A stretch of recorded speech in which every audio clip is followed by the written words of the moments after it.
Welcome to the Maine Basketball Rankings Podcast. I'm your host, basketball editor Lucas McNally, and today we are talking about Midnight Madness. I am coming to you from my car, obviously, outside of the field at Morse High School, where Andrew Hart and I just recorded a podcast live stream thing from Morse's March Madness event. So we'll have that. And because the hands-off period is officially over, it's past midnight, which means we are into the fall sports season. So many things to talk about. We get into a bunch of them with Andrew in the fall sports thing. Just a couple housekeeping things.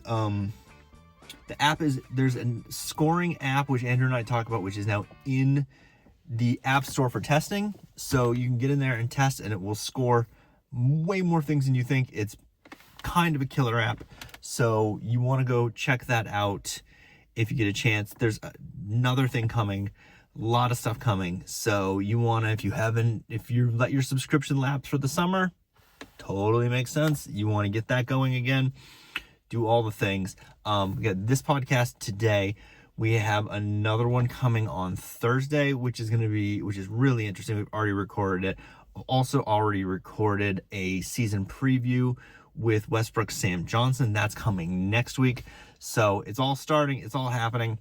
And you know what? Let's not delay it. Let's get straight to the live stream with Andrew. Fingers crossed the audio holds up. Yeah. Well, we got plenty of time to talk about. We do have so much time. Ladies and gentlemen out there, we've got the content mashup you never knew you needed, but you kind of need, right? Yeah, you maybe need it. My name's Andrew Hart, Maine High School football. Beside me is Lucas McNally, Maine High School basketballrankings.com. I don't even know what I'm doing. I've dragged him out here. We're out here at Bath McMahon Field. This is Midnight Madness 2026. God, I'm excited to start the season. And I'm not just saying that because I'm getting, I could get likes and stuff to like it. I'm genuinely happy to be here. You do seem very happy to be here. I've had a long day. I ran a 10K this morning, so I'm less hyped than you are. Did you got coffee? I've had some coffee, and I'm halfway through an energy drink. You got pop? Oh, I'm sorry, I forget. I'm in New England. Soda. You got soda? Soda? No, I don't have, not on me. It's in the car. Okay. I should have brought it out. I've got my high quality H2O here, so I'm ready to go. Let's do it. Yeah, absolutely. We've got an hour to go. Cool. This is Midnight Madness, folks. This is the exciting time of year. This is that kickoff point to where we get ready for the Maine high school sports fall season. Under MPA rules, season cannot start any later or any sooner than 12:01 a.m. after a 2-week hands-off period, 2 weeks before the start of the season, which for football falls on a Thursday. I believe it is the 3rd. The 3rd is Thursday, 4th is Friday. I got to get it right. God forbid somebody's going to tell me that I'm wrong, and oh boy, I don't want, somebody in the media, a journalist to tell me I'm wrong. It is the 3rd. I know this because I scheduled things already. I don't want to get it wrong for anybody because somebody out there may say, it's got to be a Saturday, you better get it right. No, I shouldn't be mean to my viewers. I love them. I mean, you love some of them. Some of them? I love difficult. I love most of them. They're right. Difficult. Boy, we could talk about your folks. Holy cow. I get them all. I attract them all. Geez, stick to sports crud. Did they not remember the 1980 Miracle on Ice, which was entirely politics? If this was the U.S. playing Czech Republic, nobody would have cared, but it's the damn Soviets. Yeah. Cold War and all that nonsense, and the history of sports intermingling with politics is a long one. Yeah, and absolutely. It goes all the way down to your 3rd grade basketball. All of it is impacted by politics. 3rd grade basketball? It can be. Are we worried that the gym teacher is going to be in... Oh, the commies, yeah, of course. The commies are infiltrating the horrible 3rd grade basketball. Well, maybe when I was younger they might have been. Nowadays I think the bigger concern is, some other ethnicity or some other religion. It's always something. But yeah, it hits all levels of sports, all the way from the pros all the way down to youth sports. And if people don't realize that, it's because they're not paying attention. Look, But then also, I will say that those same people then come, they're like, use it on your, say this crap on your own page, and then they come to my page and yell at me there. So, which is what you're doing. You're going to your page. So Crazy. I think they just want you to not talk at all about things that they don't like. So social media is about being silenced. Hey, Yeah. that's, you learn something. I learn something new every day. Social folks. media sucks. Yeah, no argument And here there. we But are. hey, here we are Here on we are social on media. Facebook Live. Look, I'm just going to go with the Linus from Peanuts line. There are 3 things you don't talk about: politics, religion, and the Great Pumpkin. And I'm not here to talk about the Great Pumpkin, folks. Look, you believe in it, by all means. Wait, are we denigrating the Great Pumpkin? Because he is comes to the most sincere pumpkin patches around, and he, to all the boys and girls. Except, no, I mean, I'm a big fan of the Great Pumpkin. well, I mean, we rightly so should be. I mean, never mind the fact that, he goes to millions of pumpkin patches, and, I mean, how do we know which one's the most sincere? It's hard to tell. Be like, It's hard to tell. thousandth of a point off. I mean, you're talking heel point separation from one sincerity to another. I mean, the problem is your pumpkin patch is really sincere, but then this pumpkin patch over here loses some sincerity points, and that impacts you because you lose the help points. Help points. The help points, the heel points, help points. When the team you beat gets some help from over here, and that bumps your number up a little bit, so then you don't get those help points in your pumpkin patch rankings, and then you're screwed. Yeah, but there's some people that can't even figure out Crabtree points. I know. Which is just bizarre. I mean, Crabtree, in my opinion, is the easiest. And I went through a ton of systems last year, over the summer, and I saw some things that are just downright boggling. I mean, Rhode Island, the RPI. Yeah, what does Rhode Island do? They do RPI, rating point index, which is basically you take your win percentage times a point value for your class. Okay. So it's like heel points. So it's weighted. And then you count the same for your opponent except for your result. So if you play a 7-0 team and you lose, all you factor in is the 7-0 ranking. Doesn't matter whether you beat your opponent or not. It's them, which makes it so unusually weird. I don't like any system where it doesn't matter if you win the game. That's my problem with Crabtree. Is like you get the benefit if you play Levitt and they're 7-0 and you get destroyed. You still get the benefit of playing Levitt, but you could have just as easily have lost to a 6-1 team. You know, like the time that Thornton Academy lost to Levitt. But here's the thing: if this is heel points, Thornton, Levitt just picks up crazy amounts of points, even though it's 2-point separation, I believe is what it is. It's 40, 38, 36, 34, and then there's no love for 8-man large class or small class. It's all 32. But so when I was curious about this for basketball, and I reran it a couple years ago with the old 5-point difference, and it wasn't. A couple teams moved, like Mount View moved 2 or 3 spots, I think, when they were the 7 seed, went on that run, and everyone in the world knew they were going to go on that run. It was like the easiest pick in the world. Like if we could have bet that on DraftKings, like I would have paid off my mortgage with it. We're not advocating betting on high school sports. We wouldn't do, but I would have paid some people might, but I not could have paid off my mortgage. But even when you moved it to 5, it moved it some. It moved it more than the MPA told us it would, but not as much as you would think. Interesting thing is, I ran Rhode Island, Massachusetts, Illinois. Top 4, top 5, top 6, we're always going to be the same. It doesn't matter. And people are always saying, but, if we had the right system, my team wouldn't have got screwed over. And boy, I mean, that argument of hearing people say that that's part of your tagline. Yeah. Underrating your team. Yeah. But these people there are people that always complain every year that the system screws their team. It's not fair. It's not right. But it doesn't really matter what system you use. Yeah. I mean, maybe if you get into this weird sort of thing like, when Bangor and Oxford Hills, where you have, if a team beats a team, they shouldn't be ranked ahead of them, even though the team that lost may have won many more games than the team that defeated them. I have an example for you of the whole, we should be ranked higher than them because we beat them. The Wizards beat the Thunder this last year. Yeah. And the Wizards were tanking for the number 1 pick, and the Thunder were the defending champions. But they beat them. Because that happens. Because sometimes, and I hope people are sitting down for this, Sometimes, Are you sitting down? Well, or how about if they're laying down? They could be laying down, yeah. Okay. Sometimes the better team loses. No way. Yeah, it's possible. It's No been way. known to happen. So I was just talking to Jason Darling. We're going to have a interview up in the morning at 8 a.m., folks, about talking about Midnight Madness. But one of the things we talked about with Jason was the playoff run that they went on last year. Oh, they yeah. came in as a 6-seeded team. They played Poland. Yep. They beat them 14-12. Wild. Yeah. I mean, the last couple of minutes, just insane.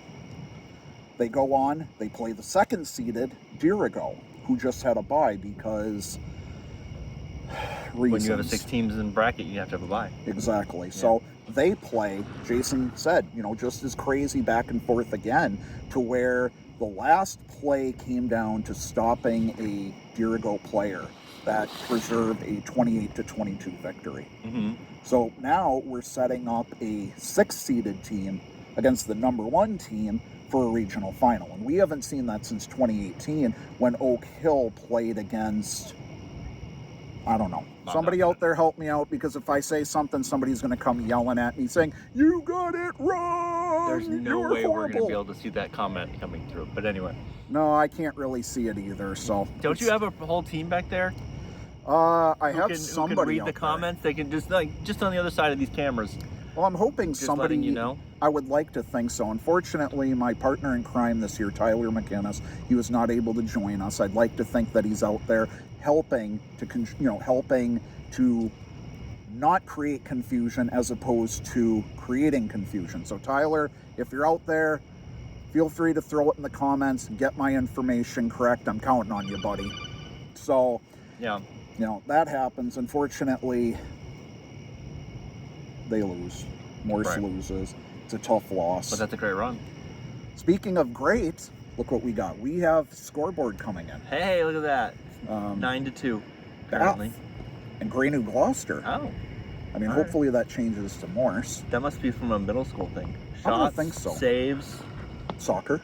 Youth soccer, I guess. Soccer. Oh, here we go. We're going to see here. So, I think this is what Andrew's on the job.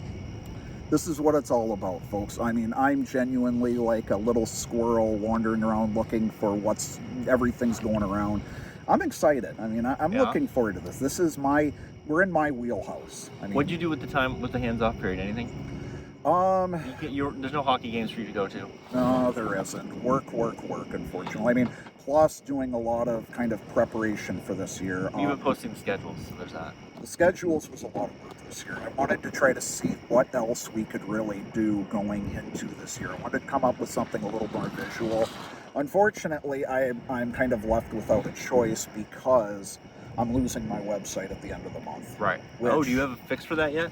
I have not, no. Okay. I mean, with the amount of work I've done, I figured I'm going to just try to utilize Facebook as much as I can, which means new graphic packages, which I'm looking forward to. Some of the things are a lot more visually appealing than what I could have on League Lineup. Sure.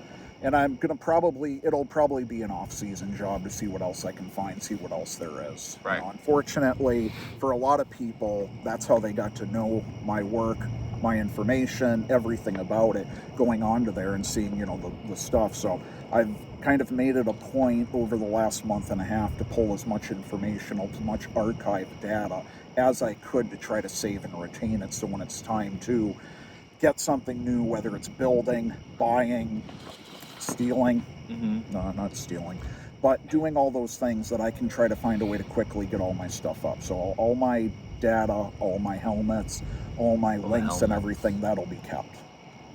The helmets were fun. I mean, kind of putting together those little graphic images for each school. That was kind of something I enjoyed. I think for folks, hopefully you'll like it when it comes to putting this together for the Crabtree updates every single week. Oh, here we go. Wow. People? We're going, no, I'm looking at the clock. Oh. We're going 4, 3, 2, 1. Happy New Year! Oh, wait, no, never mind. Wrong time. I mean, if your site does go away, they can go to the Maine basketball rankings, and the schedules are all there too. They're not there yet. but they will be there when I get them uploaded, when I finish fighting with the other thing that I'm fighting with right now. I heard there's something else you're doing over there. You're working on a project. You were telling me about this at the Lobster Bowl, a way to do stats. Yeah, so tell us about that. Okay, so there's a new app, which is in testing. It's in Test Flight, which is like the app store. It's gonna be in the App Store app, or Apple iStore, App Store. Just Apple. Yeah.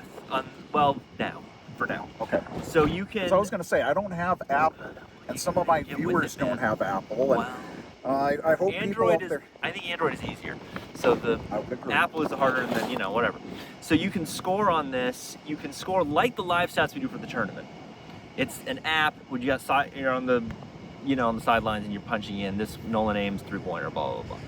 So you can do this now for all in the same app: basketball, football, baseball, softball, soccer, field hockey, lacrosse. Wow. Football, basketball. What am I missing?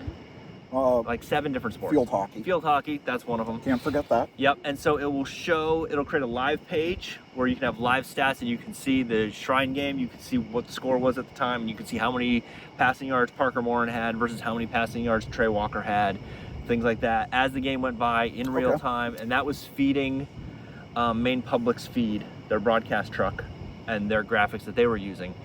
So you're able to do this now for all of those sports, and it will automatically pull from the MPA schedule. But you can also use it to do like your Little League game or your youth basketball game, or you could even go to Fitzy and do it for a Hearts of Pine game. So this is something that has a lot of potential applications. It's a massive app. Yeah, it's a kind of a killer app. And it will save all your stats and all that stuff, and so that should be coming out sometime. So in a way, however long testing takes. Testing is always the fun part. So in a way, this could replace, say, something like Huddle, which Huddle is only exclusively for those allowed to join in on a given team. Yeah. And now that stats are no longer publicly viewable like they used to be. Are they not? No, that sucks. Unless you're either a part of the team, you can't see the stats for a given game. Yeah, game changers like that too. Which is what I love to use. I mean, a lot of what I was able to share in my Sunday night articles was entirely based upon moving this around. Yeah. Oh, look at that. Oh, you're losing it.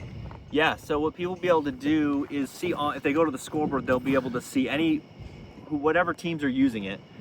They'll be able to see the score, the live score, and then in the scoreboard it'll say. See, this is where we really needed an assistant to be able to get up there and help out. Plus, my thing's really wobbly compared to yours. I mean, your thing's standing like a rock. It is so far. So you'll be able to see like Cordell Jones just rushed for 6 yards and it is now 3rd and 4. Okay. You'll be able to see all that in real time or with a very slight delay. And then it would save all the stats, kick out a PDF, game report, all sorts of fun stuff. So this can be as detailed as folks want to make it. Yeah. So, pretty much. Given that this is on the App Store, is this something that you were eventually looking to kind of get a profit from? Yeah, I'm hoping to at least break even on it because it costs money to put it in the App Store. Oh, naturally. But we needed something new for Turning Week anyway, because the thing I'd been using for like 6 years, and they just stopped updating it, and I just got fed up with waiting for them to fix the 18 different things that were wrong with it. So I was like, I'll just make my own, because with like Claude and things, you can do that now, because I can't code, but I can tell someone what to code. Right, and you can, the manually intensive stuff, that may have required multiple people, multiple hours, can now be done pretty quickly through the wonders of AI. Yeah, and then I can just go, and I can get really detailed and be like, no, this wording is wrong. Change this button, change this thing is the wrong color, stuff like that. Where I was talking to one coding person, and she's like, I would have killed you within like 3 days. Like, this is insane stuff that you're, like the pickiness of it. I'm like, well, that's why I want it to work. And here we are. I mean, look how far we've come with AI. It used to be, it couldn't get the number of fingers right on a person's hand or eyeball looking direction. And now we can basically have something that we can say, hey, please align up cells in the following order, following you know, any sort of ranking. And also, while we're at it, please record in a linear progression and record the details, which is just amazing. But you do have to be on it because it does make the same dumb mistakes over and over and over again. Naturally. And it took me, I kid you not, 3 days to get it to draw a 3-point line. Really? It could not draw a 3-point line that looked correct to save its life. And I was like, what the hell is wrong with you? This is not hard. Let me show you pictures of basketball courts and you can see what a 3-point line looks like. And it still couldn't do it. And I was like, this is mind-boggling that this is not able to do this. But yet you can tell it to please research based on the following guidelines of something that's not written down, and it's going to magically figure that out. Some of it'll screw up, but yeah, you have to check it. I saw something the other earlier today where they used Gemini or one of them to be like, what time is The End of Oak Street playing, which is the new Ewan McGregor Anne Hathaway movie about dinosaurs, and they're like, that's not a real movie. It's like, no, that's a real movie. Yeah, it's out there. But it was pretty convinced it wasn't a real movie. Interesting. So, you know, you gotta be, my lesson to kids who are using the AI to do their homework is don't use it to do your homework, but be very, very vigilant and really, really watch it because it will try to sneak crap by you that is wrong. That's what I've heard. We've just passed the 30-minute point, folks out there, coming up upon Midnight Madness. Andrew Hart, Maine High School football, Lucas McNelly, Maine basketball rankings. We're talking about his new, latest, fanciest project that he's got coming up, which I think is going to be totally awesome. It seems like it could be very awesome.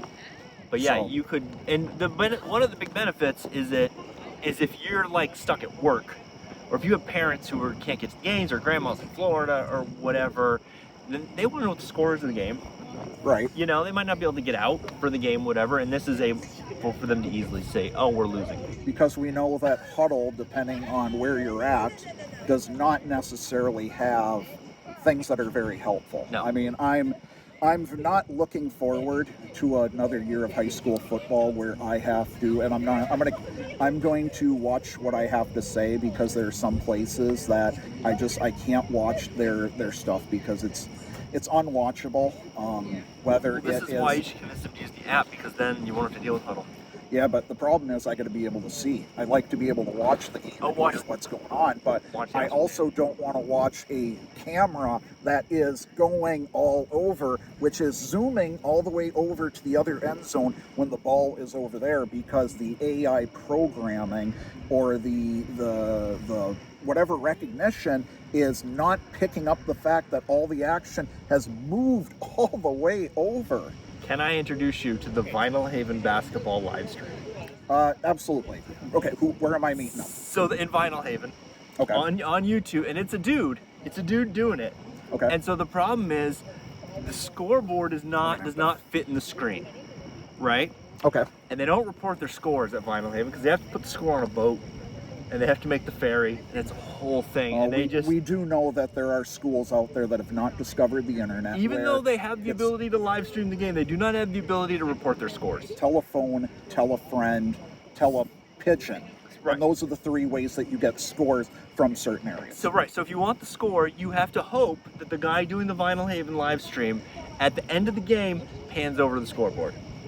And if he doesn't, then you have to figure out when in the live stream he last did it. It might be in the third quarter. And then if it's not too long, you can manually figure out the score based on how many points have been scored since he last panned over.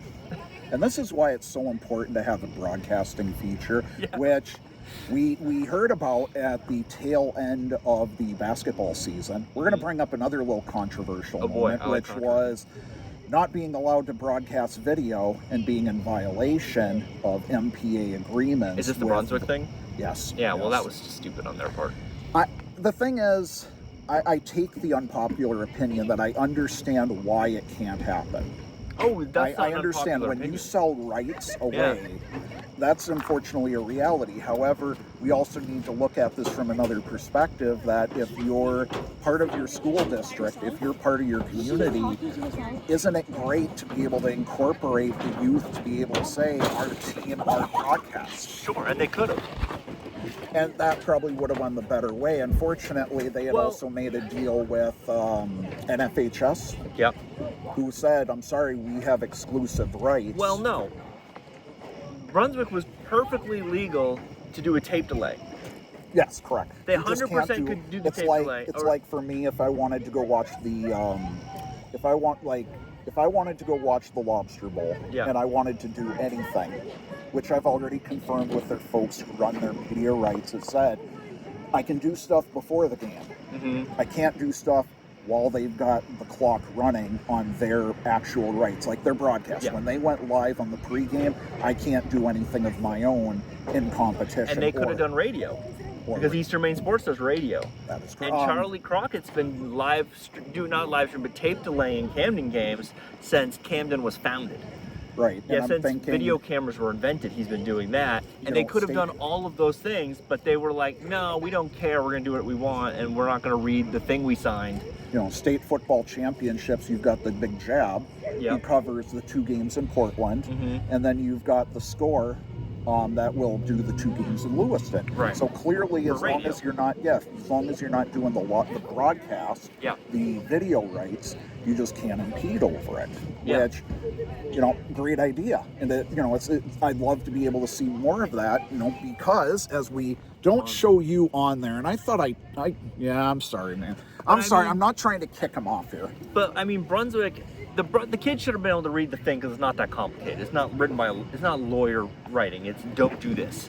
And they should have been able to read that and figure that out for themselves. But even if they didn't, there's an adult there who's in charge who didn't do it either, who let them down. So the failure starts with the kids and the adults at Brunswick, and that's where it ends. Like, the MPA did absolutely nothing wrong. They got an agreement for the TV rights and then upheld those rights. That's what they have. That's their job. Which stinks, but it's not the popular thing, but it's the legal thing. And you know, there are other things out there which, you know, take these enterprising youth that want to be able to call their own games and put them on Huddle.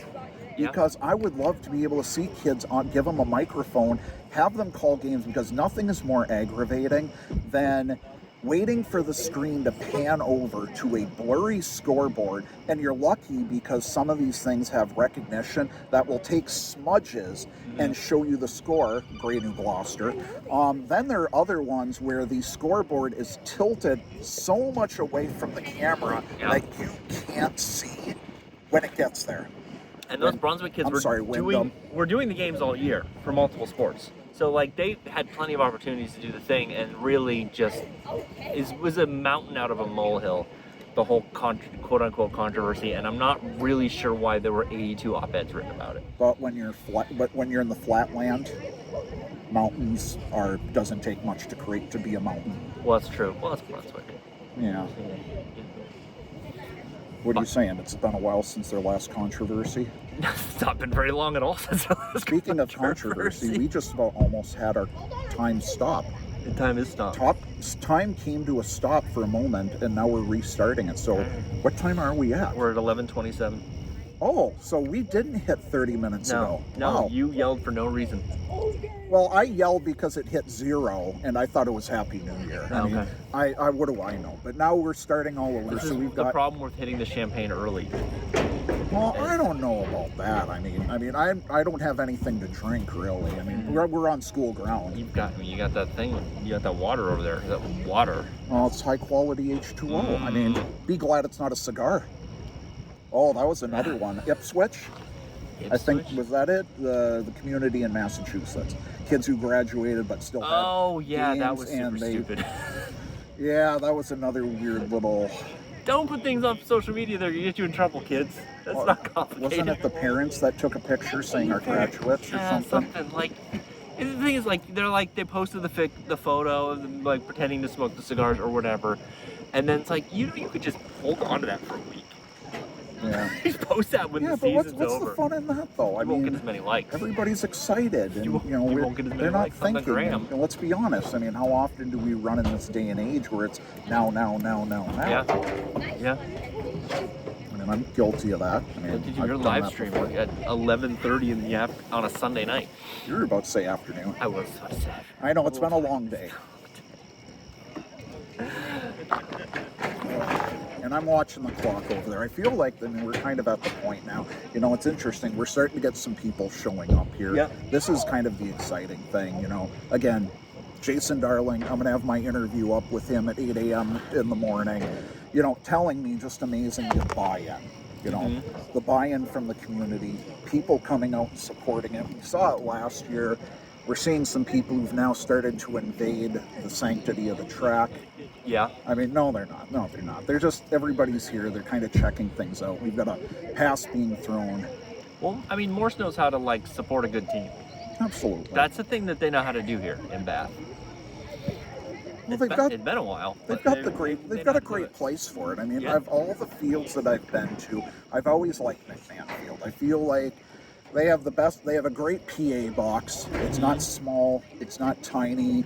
Maybe it could be a little bit wider, but yeah, that ain't gonna happen. But they've got a large bleacher area. They have, quality 8-lane track, which some places are lucky only to have 4. Yeah. No, it's not saying that, it's not the case in, say, Naples, where Lake Region's getting ready for Midnight Madness. Are they? They are. Oh, that's farther. Way out. Yeah. You're near the ocean. They're near the lake, one of the big lakes. Yeah. Then you've got Winthrop, which Winthrop is going to be in an interesting case this year. I mean, we all like to make fun of Maine geography. One of the things they say, you can't get Bath from here, and all those other sort of things. But usually you have to go south at some point to go north. Now, there's been some changes in the off-season because some teams are moving out of 8-man, or one team's moving out of 8-man. Camden went to 11-man. That's right. One team is moving to 8-man, Maranacook. Yeah. So in order to kind of make the numbers equal, that you're going to see Oak Hill has volunteered, because without Maranacook in the north, it would only leave them with 6 teams. 6 teams make the playoffs because there's an 8-game season. It's not like your precious basketball where it's 2/3 or something closer of, or just straight 8. If right. You're in, say, is it D South? Sure, but A North has 12 teams. They go to 8. Well, I guess that's still 2/3. But yeah, if you got like 9 teams in it, then you just go to 8. Which is, I think, been the case with D South. Yeah, probably. I mean, D South and then D North. It depends on the year. You can't make up any new teams that can go into D South. That's true. I mean, the majority of the small communities in Maine are either in the Western Mountains. And we just lost NYA. That's right. They're going to the prep level, which they've been in the prep level for a number of sports anyway. So now it's just completing the cycle. Yep. But you're going to see Oak Hill. They're going to make the move to Class D North, the LTC, which creates the head-scratching function of Sabattis being south of Winthrop, but Sabattis is in the north, and Winthrop, being north of Sabattis, is in the south.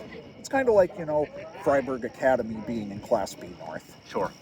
Which, is just mind-boggling. But then there was a period of time also where Mountain Valley was in the 8-man large school because it had to happen that way to even things out. In soccer, everybody, one of the soccer ones, I think it's soccer, either boys or girls, everybody who's not in Aroostook County is in the south, including Washington County, is in the south.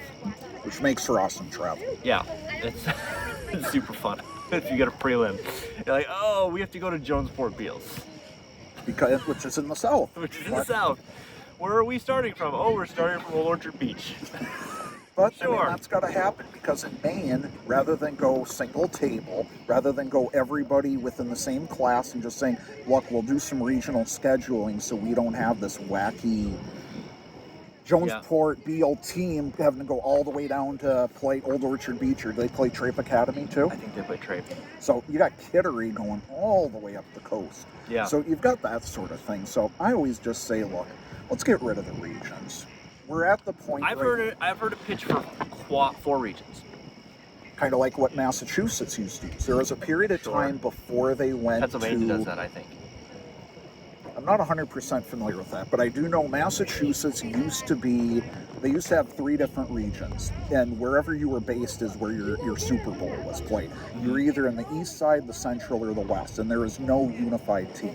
They got rid of that, and they decided, hey, we're going to do, except for Division I, which is the biggest schools, like your Boston College High School, or your not Xavier, Harvard St. High John. School. Does Harvard have a high school? I would think they would. They probably do. Yeah. But rather than do that, so they went for, I think the final 6 divisions, they had a north, south, east, and west. It would be good to, I think it would be perfect. The problem is you would then have to figure out, okay, so the regional playoffs are going to be a bit smaller, but you know what? It gets you to a Final Four. Mm-hmm. The reality being, so maybe you can have your state championship being the best two teams, which has always been a frustration of mine, Yeah. is... What do you then reseed at some point? Once you get to like... Well, I figure once you get to your Final Four, you get your regional finalists, your winners from the North, South, East, West. You're going to have to resort them out to say... Well, I mean, you could still have second, the two third. best teams being one region and play in a regional theory. final and then before the Final Four. You could. You could. And I've always said, you know, I point out to Class A being the case. More often than not, the best two teams are coming out of Southern Class A. Right, if we did a Southern Thornton thing, it would Academy, be... Bonnie Eagle. Yeah, it'd be Thornton Academy and Bonnie Eagle be playing in the South no matter what, and they're going to get whoever comes out of the North. Yeah, exactly. And, you know, that's, you know, kind of what we saw. You know, I'm not going to say Portland was a chump last year. No case at all. Portland did well. 7-2 Don't was tell nothing. Dylan that. Jeez. Dylan? Dylan Rockoff. Oh, no, He's no. our new coach. Dylan, don't listen to what we Don't just said. mess with Dylan. Like, put your fingers in your ears, Dylan. When I take my I'll fingers get a away. phone call. I'll be like, I told him not to.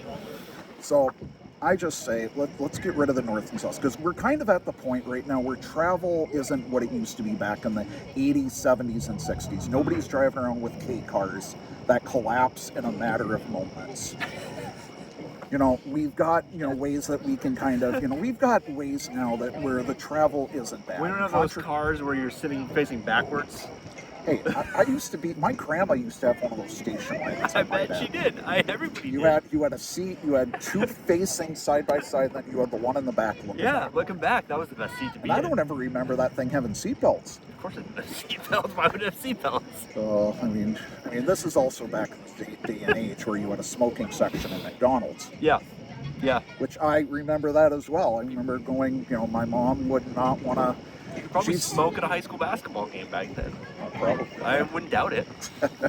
So, anywho, I just say we're at that point. If they want to go to 4 regions, which is perfect, people just need to accept the fact that we need to get away from this gimme of the North that has to have a representative, the South has to have a representative. The state championship should truly be the best 2 teams in a class, or those that advance through the playoffs. And I think my argument for that would be that football doesn't have enough teams to go into regions. I thought C worked really well last year with the one class, or the one table, whatever you want to call it, because we're not talking like basketball, like with the old Class C from a couple years ago, where you had 22 teams in C South and 24 teams in C North, then yeah, you got to have regionals. You got to split that up.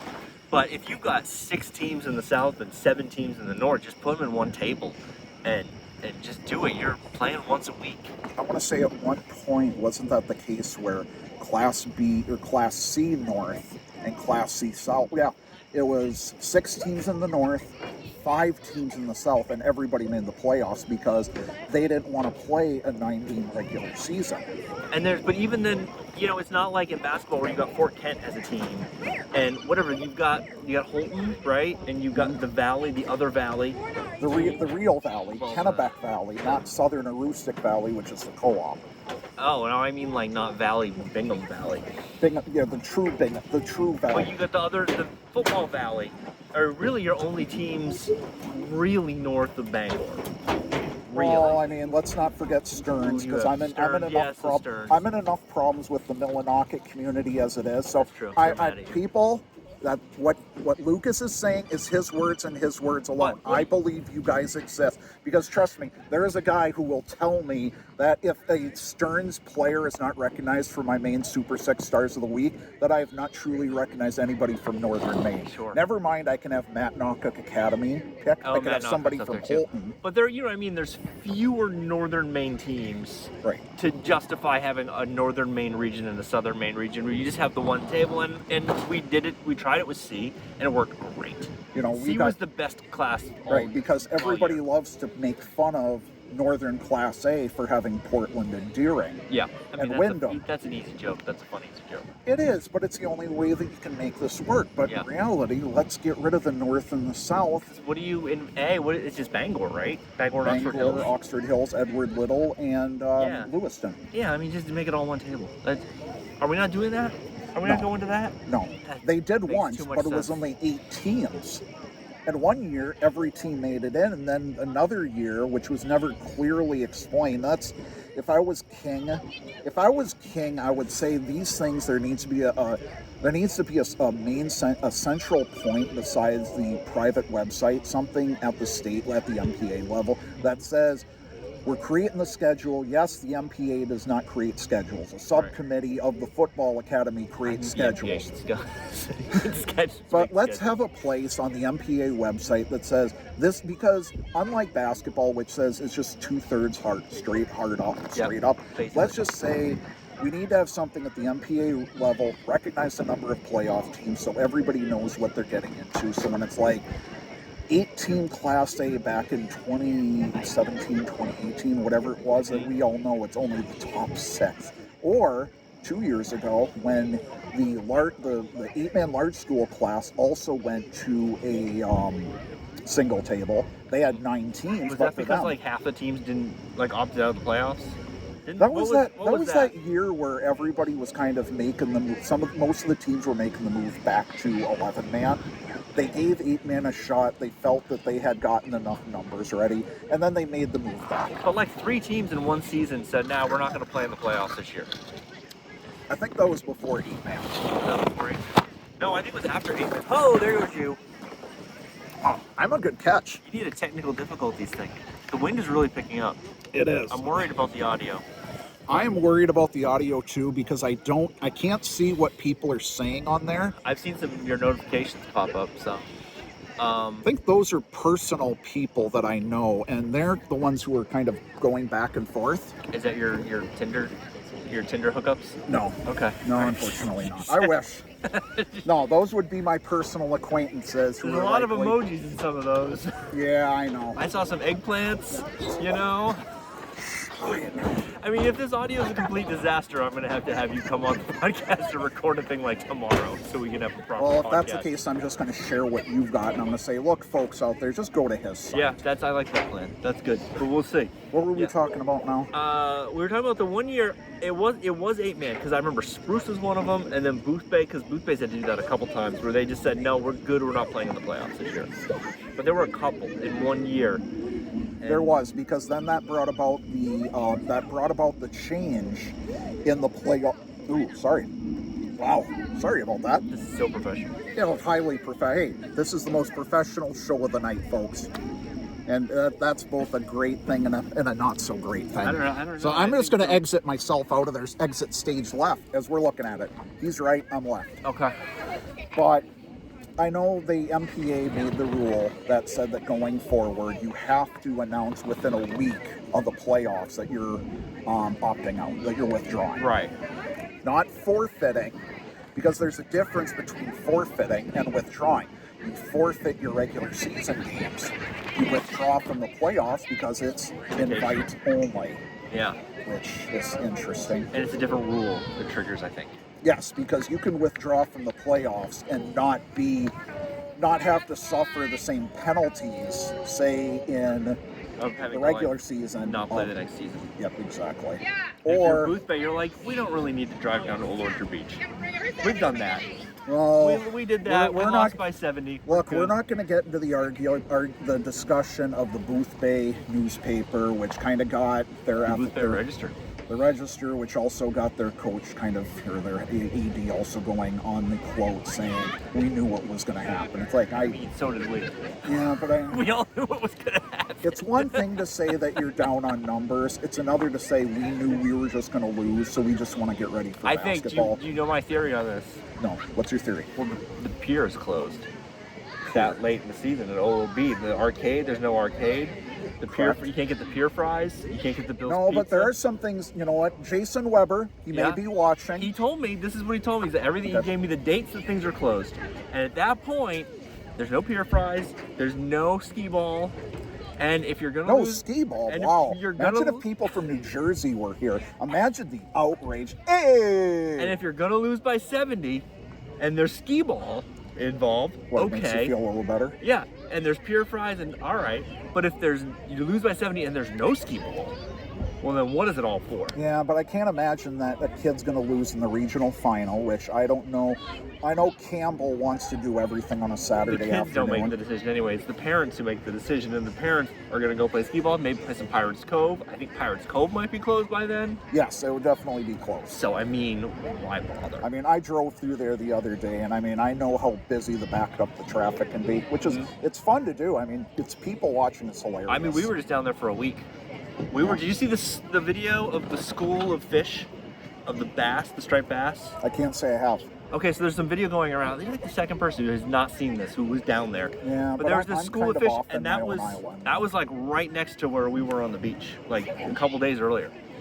You see, I'm one of the poor people, and because I'm not too far from that area, what I do is I go to Pine Point.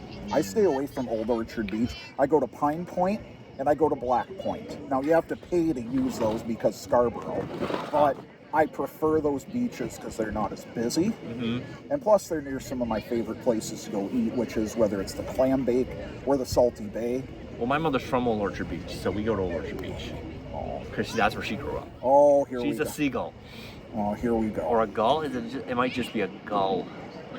Hey, you know, I love my Old Orchard Beach fans. I'm not saying I don't like I got a their shirt now. community. I have an Old Orchard Beach shirt now. Oh yeah, that's right. You asked me that question. You said, did I get swag? And no, I didn't get it. You gotta get on the swag game because people will send you swag because they love what you do and they want to be supportive. And also, if you wear it on podcasts, they like that too. Oh, of course, everybody loves to be recognized. And it loves to be recognized, but also they usually got extra shirts. Of course. So then they're like, oh yeah, we'll send you a shirt, whatever. And then the swag is fun because we're just doing this.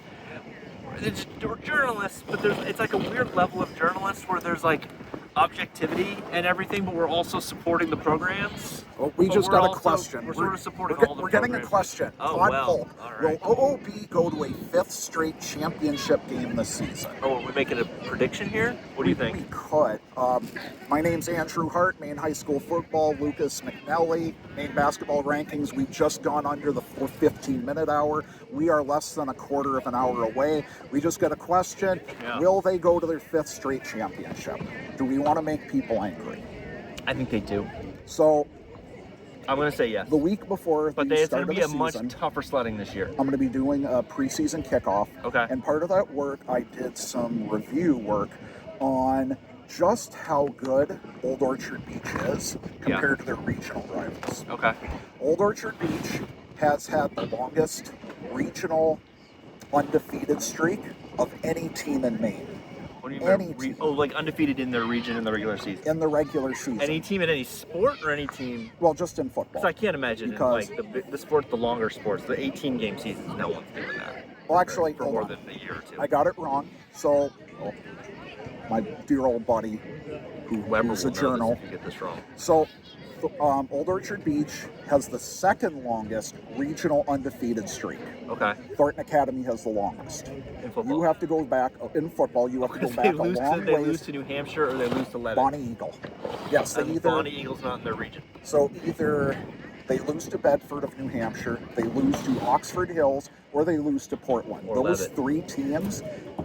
Leavitt was only once. Right. Well, they lost to them. Those 3 teams alone have accounted for 10 victories over Thornton Academy. Okay. You have to go all the way back to the time Bonnie Eagle beat them in a state championship game. For the last team that was true, I guess you could say, in their region for defeating them. So they're the longest. Old Orchard Beach is a close second. Now, in terms of a undefeated regular season run, Yeah. Old Orchard Beach has everybody beat. How It's many? not even What close. is the number now? 25, 26, 27. Wait, 25, 26, 27. Oh, those are the seasons, not No, 25 those games. are the games. I don't know what it is exactly. Oh, it's all somewhere in my in there. notes. It's in somewhere it's in there. in the 25 range. Which is just phenomenal to think that nobody has been able to really touch them in the regular season. Yeah. Now, that's not counting the state championship. 3 years ago, or last year, They won every other year. so 3 years, it was Orono that beat them. Mm-hmm. Whereas they beat Orono the year before. Mm-hmm. Then, 2 years ago, they beat Stearns. Mhm. Last year, they beat Stearns on a crazy fumble. Stearns Like- beat them on a crazy fumble. Well, Stearns got Old Orchard Beach, I think it was Trot Moody, or Gallant, one of the two. There's Moody, the fumble. I think it was Moody. So he fumbled it. He Yeah. got strip sacked coming out of the backfield, lost the fumble. We were there and we all thought they were going to drive down and score and win the game. Because they in the final 2 they minutes. did the prior drive. Yeah. They had been able to go down and take a lead. They just couldn't get the 2-point conversions. Right. That's what killed them. So, does Old Orchard Beach go to a 5th championship game? My belief is yes, because I don't think Telstar had a 5-2 season last year. They've got some graduation. Some kid who scored 6 touchdowns in their victory over Boothbay in the regular season, and then that huge blowout victory over Mount View. He's coming back as a senior. So they've got some ability. They also have a new head coach. Shakopee Valley, meanwhile, has been kind of I'm watching my camera just to make sure it doesn't come forward, because that was fun Better before. thing. You need like a sandbag for this. I almost You do. can make yourself a sandbag. That's probably the move. I mean, could. you probably can't make one right now, but you could make one, and then that's in film. What you do is you weigh it down with a sandbag, and then it doesn't move. Yeah. Because you got a much heavier thing at the top. You got like a big light that if it falls on someone's head, like actors, you know, actors really hate it when a light falls on their head. Oh, I can imagine. They're 'cause- very picky. No, I mean once they come to, and Yeah. they realize, hey, what happened to me? They don't like that at all. We just crossed the 10-minute They're mark. very finicky actors. So close. We're so close. But to answer your question, Todd, I do believe Old Orchard Beach goes to the state championship. Oh, that's his comment still up there. Okay. Yeah. I saw a comment on Must that. be the only one. Probably. With a top fan. He is a top fan. I love my top fans. Yeah. Oh, that's going Well, down. here we go. That's going. Oh, it's going around though. But the problem is There just was no wind earlier. it's starting to pick up. It's excitement. The excitement is in the air. It's the hot air. The excitement is causing this thing to blow around. Uh-huh. It's the people, it's the crowd, it's the cheerleaders off to the side. I wonder if they got a banner they're going to have It's them the run. BIW workers True. on break. Maybe the night shift is out. The weird thing is, this thing's blowing towards us, but that thing's coming this way. It's sort of swirling. I was at a state championship soccer game here, and I've never been at a game where it was so windy. Was it Bangor? It was Camden and Scarborough, and the ball they'd kick the ball like this way, and it would go like this, and it would go up, and just hang in the air and come straight down. You know, and you're like, oh, this is not going to go well I for remember that the anybody. year that the 8-man championships were up in Bangor, there Yeah. was this thing where there was a punt by an Old Orchard Beach player where the punt happened and it took a 5-yard gain because it Yeah. caught the wind and the wind dictated that it went a little bit to the right, I think there's a and little that bit was of wind. it. I think there's a little bit of a wind tunnel here. It I could wouldn't be. be surprised. I mean, we do have the wood line, and then we've got a little bit open there. I mean, you can Yeah. see that the breeze is blowing the flags now that way. Yeah. Yeah. And then you've got kind of, so it comes through here. Well, if we got 8 minutes here, who else do you want to predict? 8-man large South prediction. There you go. 8-man large South. Let's just go run. You want to run through them and predict things? Oh, there you go. Boom goes the dynamite. That's the dynamite. Wow. Maybe if you drop it down a little bit, it will. I'm gonna move mine closer, and then if we drop it down a little bit, it might, you know, have less to take off. My blocks You're are. saying it. No, I don't. There you go. Do we fit At in here? minimum, you can catch it quicker. I hope so. Yeah. Wow, this just gets better and All better. right. So I say we just rip through them. B All North right. and Skowhegan prediction. Oh, see now you got all sorts. You got another prediction thing. All right, 8-man large South. Remember this name, folks. Ignatius McGrath. Iggy. Iggy. Top quarterback in all of 8-man. He can scramble. That dude can scramble. He can also launch it. Yeah. He's got a great core of receivers that can basically go out and get the ball, and they didn't have a lot taken away by graduation. Right. Not to take away, I think Yarmouth's gonna have a big year in a bunch of sports. absolutely, but I think for them, you've got some changes. You've got new head coaches in Grey New Gloucester. Mm-hmm. You've got new coaches in Mount Ararat. Yeah. Would Mount Ararat be that? That's Mount Ararat's region, right? It is. Graduations took away a little bit on their running back core. Mm-hmm. You They know, lost but that the big defensive end. Yep. So I think but they've always been able to make noise. You've got a new head coach in Cape Elizabeth. Mm-hmm. They're going to be markedly improved. I'm saying I think 8-man South Large is the toughest top-to-bottom conference of all of them in the state. I think there's just going to be that much competitive level for them to have. Now, Class B North. Coney graduated 3 of their top 5 line on a line that only allowed 1 sack over 10 games, which is crazy for high school football. And they lost their quarterback. Quarterback, Parker Moore. Yeah. But you know what? B.L. Lippert finds these kids. And I've heard they already have a quarterback. I heard they have 3 quarterbacks. Ow. I heard that as soon as one of them, a kid just got born, he found out about it. And he said, that kid's got a quarterback arm. I'm going to work with him in 9 years. Have you heard the story? I'm jesting, but you know what? What Coney can put together for quarterbacks is unreal compared to the rest of the state. Have you heard the Dave Albee story from his book from the 70s, the Foxcroft book? I can't say I have. Where this kid, it's a Madomic story, but this 6'8" kid, shows up at Moody's Diner. And within 10 minutes, Art Dyer's there. Like, he heard it. He just, like, one of the waitresses got him on the phone and he was there. So you know what it kind of reminds me of? You remember the movie Little Giants? Yeah, vaguely. Spike. I don't remember that well. He was the tough kid, the big tough kid that came in. He was taken away from and Westbrook repeat now. The Little Cowboys. Yeah.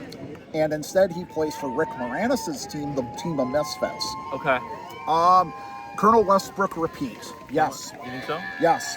They get so many players back. They've got Tanner Hall coming back. They've got Andre Hicks, the third. Yeah. They've got They won't sneak up on anyone. No, they won't sneak up on anybody. So far, 6 teams have won the Class B state championship in the last 6 seasons. I think they're the best one right now to repeat. Sam Johnson's going to be on my podcast opening night on the 3rd. Already recorded. He is in the can. What he was able to do, I mean, my interview with him, and then what Staples, Gio had to say, was it went all over the place. Cool. The amount of people that viewed that comment was just insane.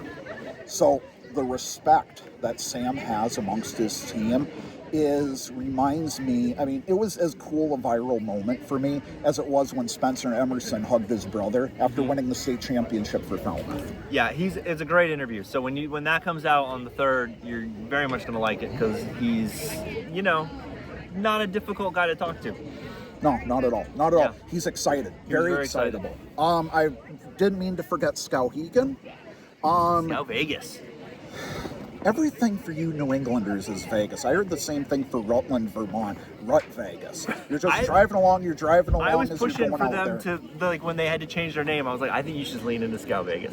I think for Skowhegan, like a lot of teams in B North, it's going to be tough for them because Coney, Freiburg, Messalonsky is going to be with a new quarterback for the first time in 4 years without Tatum Doucette. Yeah. And Tatum was amazing as a phenomenal quarterback. I mean, plus look what he did in the Lobster Bowl. I mean, who would have guessed that he would be the quarterback to have he was awesome in the Lobster Bowl. Greater moments than Parker Moran, who was just all over the place with his passing. Folks, we are coming up upon 2 minutes. What do you think of C? I'll do a question. Class C, the most fun. I think Greeley too. I think Greeley. They're bringing back Luke Piper, who is the younger brother of Wes Piper. Wes Piper and Luke Piper were both there the year that they said, "Look, we're tired of being a co-op. We want to be our own community." I'll see they held up because it wasn't as high. Exactly. Yeah. Wider is better or shorter is better? Shorter is better. So, plus, they are bringing back so many kids. They didn't lose as much to graduation as, say, Levitt did. Now, another team to keep an eye out for at C, Herman. Max Fisher. The running back. Oh. The running back for him was only a junior last year. He'll be back. Speaking of youth running backs, Michael Lubier, Winslow, last year as a junior, exceeding 1,000 yards. He's still got 3 more years to go. We should get a full healthy season of Jaden Ruiz this year. And he's coming into his junior year? Yep. Only thing is, they graduated Seamus Pease. Seamus Pease was really good. Who was also putting up just as many yards. So I get Jaden's going to have more of a lion's share of offense. Mm-hmm. We'll have to see what happens. D North, does John Babs have another surprising year? Do they come back out of nowhere? I mean, if they do, we won't know because they won't post their schedule for like 3 weeks until 3 weeks into the I'm not season. saying anything. I've been look. I just found out that one of their 10-play scrimmage. I just got that they're going to be playing at the University of Maine. Max Hopkins. Thank you, Max Hopkins. Thank you very much, folks. We are coming up upon 30 seconds right now. So as they get ready, I think I am going to flip this around. We're going to go watch the countdown clock going in and. We're gonna I'll keep get this ready. camera on us. I think we're gonna get ready for Happy New Year's. I'm sorry, fall. Okay. So. Oh my gosh. All right, so I'm gonna flip this. No, I know. I have more summer things to do. So here we go, folks. I am going to turn this on. We're at 10 seconds, folks. Here we go. 9, 8. Here it goes, guys. We're crazy. Are you ready? Are you ready for fall? Fall 26. Here we go, baby. Let's go. Here we come.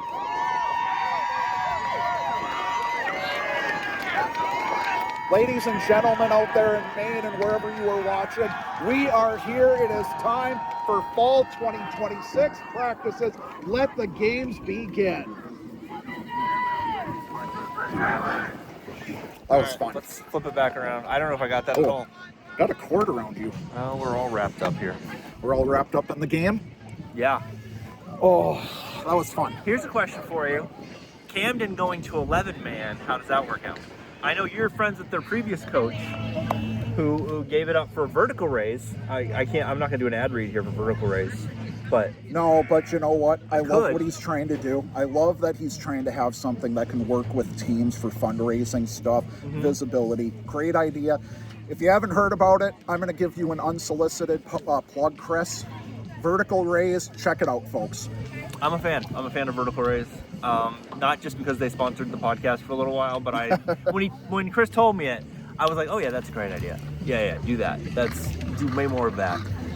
Because that's a way to get things funded. Like, you need your trip for your softball team, needs a trip to Florida because it's still snowing. If you are Presque Isle, you're the Aroostook Huskies, and you were making the trip to Pottsville, Pennsylvania last year. Where is Pottsville? Just outside of Allentown. Okay. So they were looking for games, and Pottsville Christian was willing to play our Huskies because Max, their head coach, Max Fisher. No. Hopkins. No. Sorry, dude. He's gonna message me tonight. He's gonna seriously, you forgot about me. The head coach for Aroostook Huskies. I'm sorry, dude. I genuinely. There's a lot of names to remember. So he was able to work out an arrangement to have a bus drive all the way from Presque Isle, all the way to Allentown. Now I've done the Allentown trip going out to Reading, so I can attest to just how far it is. Oh, it absolutely is. I went to college in Pittsburgh, so I used to have to drive from Mid-Coast Maine to Pittsburgh, which is 12 hours. Ugh. But for me, because Pennsylvania is very long. Yes, it is. Once you hit Allentown, you're like halfway there, and you're just like, oh my gosh, I'm still in Pennsylvania, and I'm only halfway there. Meanwhile, I'm accustomed to going to Hershey, the sweetest place on earth. Sure. But I'm accustomed to just going that far. So for me, it was a little bit over 7.5 hours, and that's a long drive. That's a hike. That is definitely a hike. But for him to go that far with school bus from Presque Isle is just insane. So if he was looking for fundraising opportunities... Was it a school bus or one of those buses where you have like a TVs? I got to imagine they were able to get a charter. Because if you get a charter, it's a lot better. You get better seats. You can watch movies. You got to then get movies that everybody can watch. But of course. This is, I guess now with phones, it's less of an issue. But also you would have charters. Yeah, I don't think they have charters on school buses, right? No, you got to rent. You got to explicitly rent. Yeah, you got to get a charter. You got to get a charter thing. So we were talking about Camden. Hollis Schwalm graduates. Yep. He was an amazing mobile quarterback. He was a great motivator, too, of his team. Absolutely. See that in the huddles.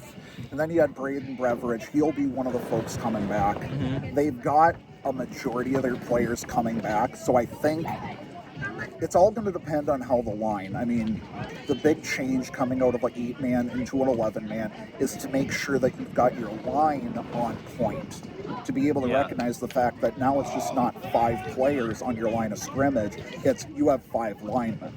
Yeah. So that's always kind of the one thing about 8-man coming out of it. So I think Camden Hills is in a good region because it's not an ultra tough region. What region are they in? I am B North. They're B North. Okay.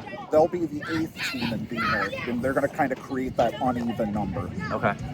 Now B South is a bit of a different one because they just lost the most winningest head coach to be in Maine in Alex Rotzko, which came out of absolutely nowhere. I mean, I heard some of the stories in the offseason that they were considering whether Marshwood would make the move to 8-man, which I couldn't believe that at first. Yeah. You know, when you're in media, you hear a lot of crazy things, and it's not that you don't believe them, it's just you hear things. And you're like, okay, I'll tuck that away in the back of my mind. If more stuff comes to fruition, okay, we'll believe it. One of those was they were considering that, and then when he stepped down and the article that Steve Craig got for the Press Herald, who kind of said, you know, it was numbers. He was kind of, you know, looking at the numbers. That was kind of one of the reasons why he was going to step down. You know, so you've got him out. You've got Andy Elwell taking in now. You look at Spencer's gone. Spencer Emerson's gone. Took the talents to New Hampshire. Brandon Dorsett's in. No, he's back in coaching, and he's taking over at Falmouth. Then you've got yeah. So then you've got that. Spencer came back to Falmouth. I missed that. No, I'm sorry, Brandon. Okay. Brandon Dorsett. Okay. So I believe he was the one from IMG. Sure. I think he was one of the coaches down there in IMG, and that's what was mentioned before. Okay. So Gorham was kind of near the bottom. Biddeford is still trying to get their footing back around them. Westbrook is there though. Kennebunk's been ultra competitive. Yeah. I think B overall is going to be. I don't think you're going to see an undefeated team coming out of B. You know. Yeah, I can see that. I do believe Westbrook's still going to be there fighting at the top. Westbrook was not the team that I envisioned coming out of that. I mean, if you watched all their games... I don't think anybody thought Westbrook was going to come out of that, did they? No, not until they shut out Kennebunk 20-0. And then it's like, who are these guys? Who are these Blue Blazers? Yeah. Now, granted, Sam would have said, I knew it. Yeah. He would tell you all day long. He knew what was going on. He circled the state championship game on the calendar, as he told me on the podcast. He circled the state championship his first year. His first practice or first meeting, whatever, with the team. Setting a big goal. Setting the big goal. And then they went 8-18 the next 3 seasons. And he kept doing it. Yeah. So. But overall, I think that's going to be kind of the challenge there is, you know, B North. And there have been some years where there's really been anybody coming out of B North. Mm-hmm. Last year was a Coney team that was by all measures great. Yeah, that was everybody thought they were going to win that. And then Westbrook's athletes were, I think, ultimately what helped them win was being able to get line penetration. Yeah. I think that's ultimately what did it. Once Bonkaman, who was probably one of the best linemen we've seen coming through since Gross. Uh-huh. The Gross kid from Buffalo. I'm watching these kids like racing towards this and wondering if they know to stop. I'm hoping they don't trip or they try taking this thing down. Andrew's telling them to not run in this general direction. Well, look at him looking out for us. You know, if we were truly a professional outfit, we would have a producer on site who would be over there kind of ushering people, funneling them around. We'd have barricades up. And a windscreen. I ain't got that much money.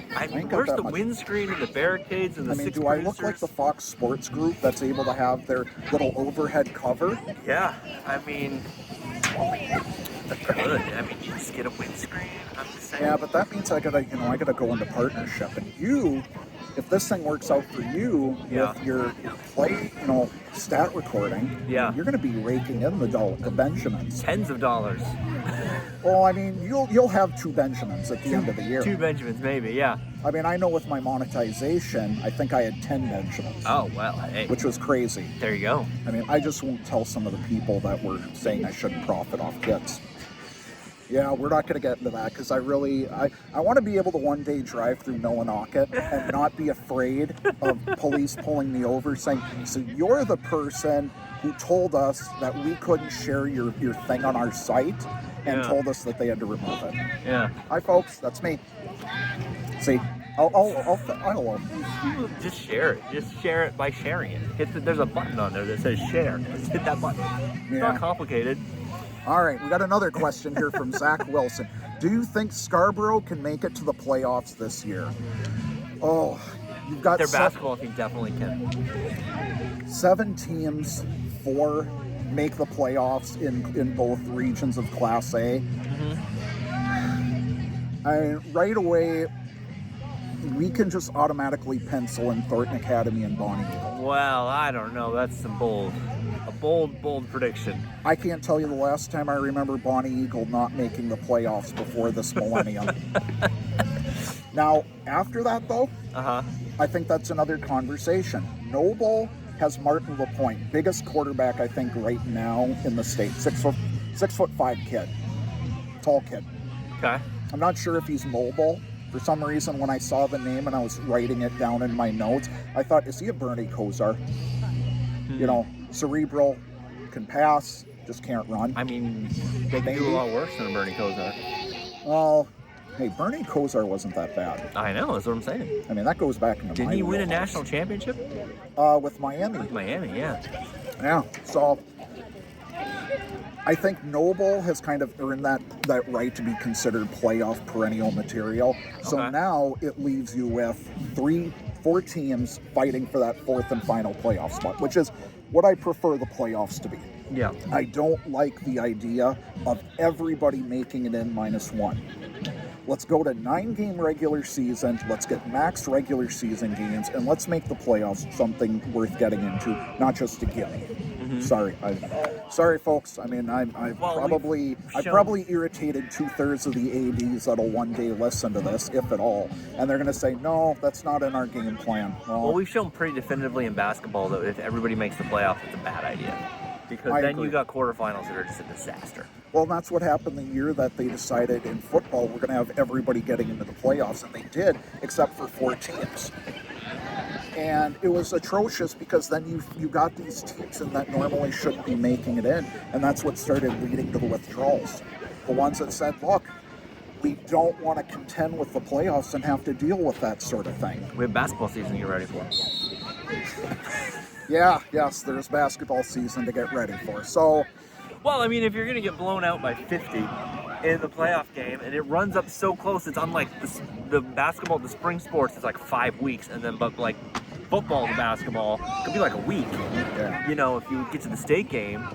So, do I think Scarborough gets in? It is an incredibly loaded field in Class A South, and this is my favorite part. So ultimately, to answer your question, Zach, I'm not going to say definitively yes or no. I'm just going to have to say I give them a low percentage chance, and Mike Vance may not like that sort of response. But when I look at the team, when I look at the players coming in, when I also look at who else is in their region, and I look at their schedule, it's just kind of tough for me to say that they would be an odds-on favorite to beat probably the top team overall that looks like they're going to be in that 4th place spot against South Portland. They would be the one to kind of best them. Because what is it? You got Thornton Academy, Bonnie Eagle, Noble, South Portland. You got Scarborough, Sanford. There's one more team I'm missing.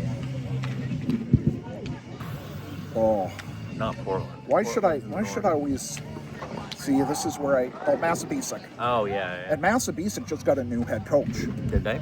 Yes, they did. Lucas Labs set down, and they've got Corey Woodsum, who had been coaching for 2 years over in New Hampshire for Kingswood. I believe they were a Division II team, so he's kind of taking a next step up.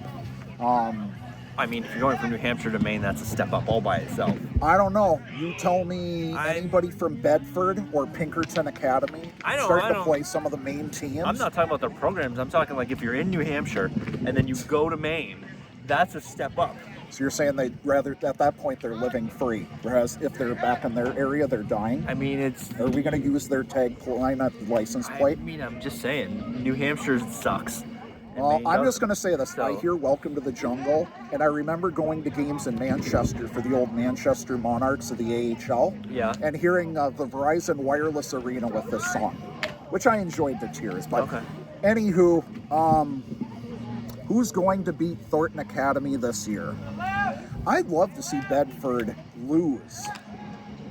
I mean, because if they beat them, this is the 5th consecutive year that one of the best teams in New Hampshire beats Thornton Academy.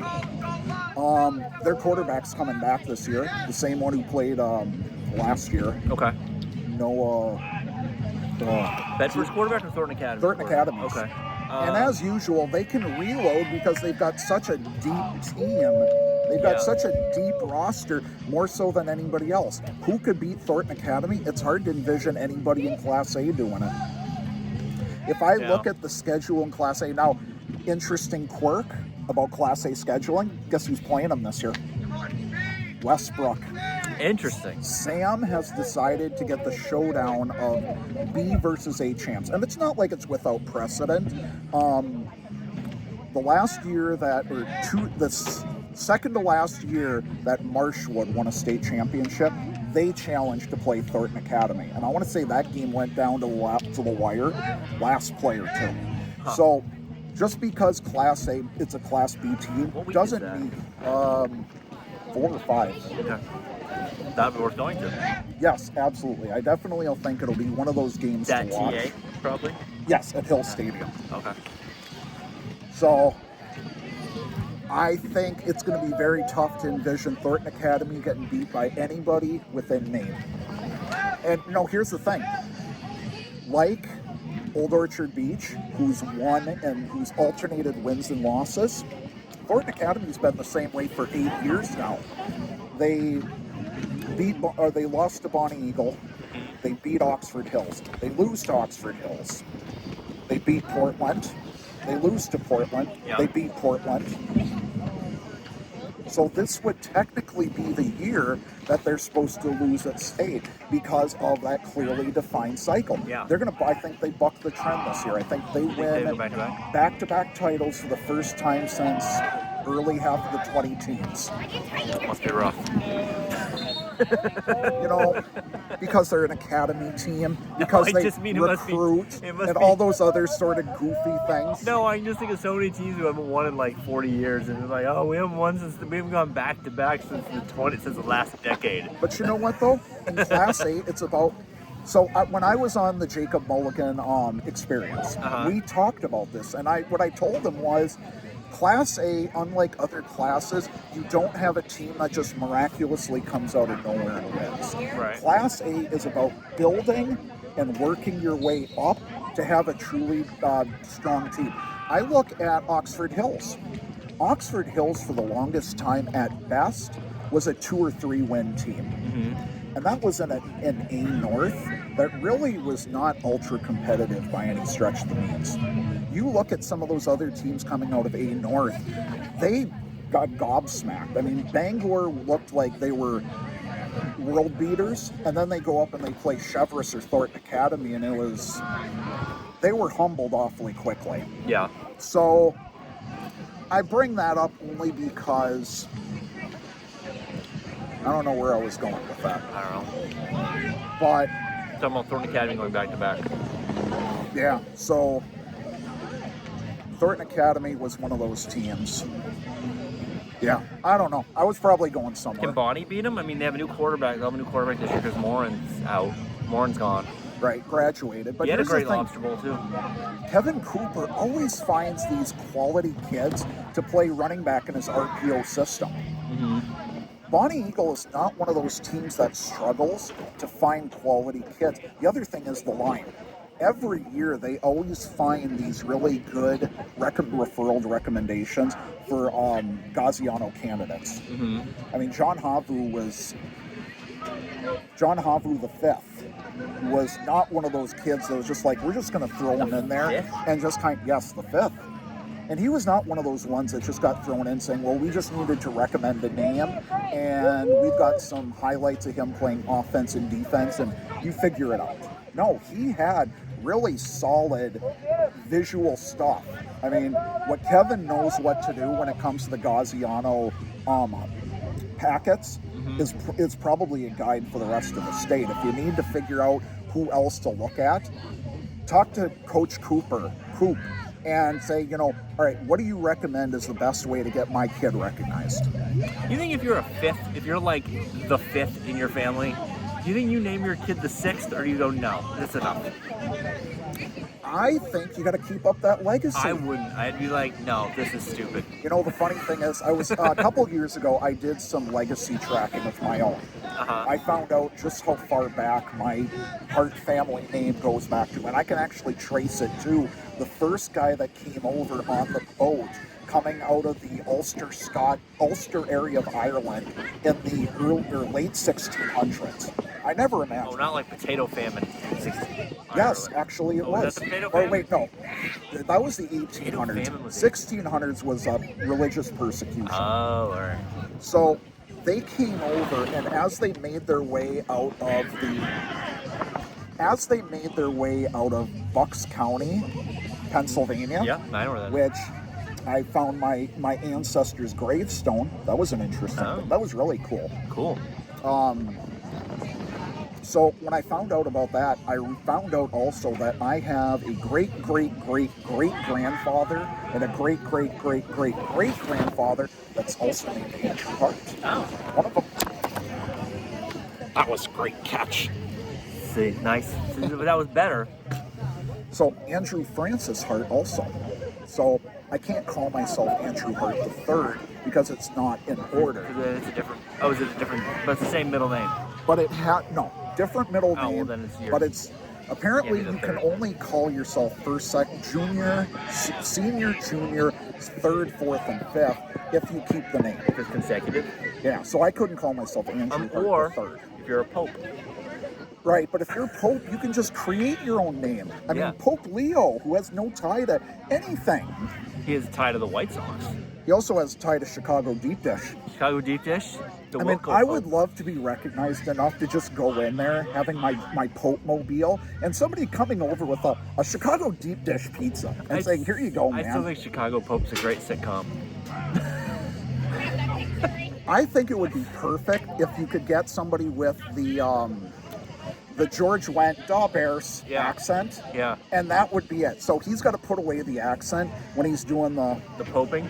Yeah, when he's doing the sacraments and everything. He's the Pope. But as soon as you get him out of his vestiges, he'll be like, he's pulling George Wendt with the beer and the cigar, saying, "The Bears." Well, the pitch is he's the Pope, but he also has Bears season tickets.